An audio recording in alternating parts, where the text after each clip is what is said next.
Hey friends, if you encounter Windows Update error 0x80070002 on your Windows computer, then please watch this video. I will guide you through the resolutions. Now the first solution is to run the Windows Update troubleshooter, and the new advanced troubleshooter is very effective actually. So right click on the start button and select settings from the menu. Go to the Windows Update tab on the list on the left hand side and click on check for updates in the right pane. The next solution is to run an SFC scan. Search for command prompt in the Windows search bar and click on Run as Administrator in the right pane to open the elevated command prompt window. Type the command SFC / scan now and hit enter. The next solution is to check Windows Update related services and their status. So search for services in the Windows search bar and open services. Now, first of all, scroll down to the Windows Update service, which is the most common one. Right click on it and select restart, and it will restart the service and fix it.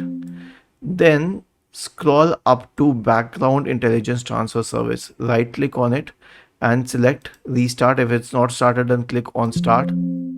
And these are the two main services actually.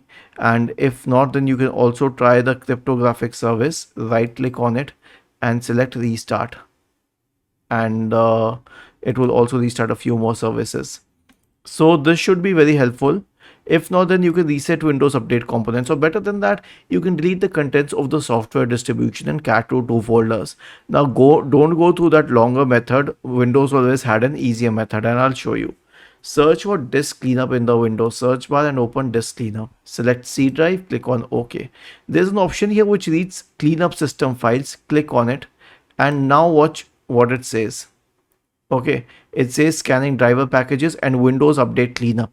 So when it has cleaned up Windows Update files, that is equivalent to deleting the contents of the software distribution and cat root 2 folders.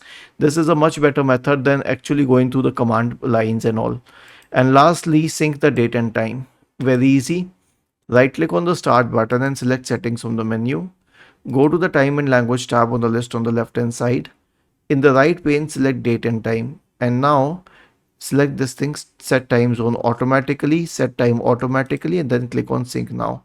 Was this helpful? If yes, then please subscribe to the channel. And if not, then let us know in the comment section of this video on how we could help you further. Thank you for watching this video and have a nice day.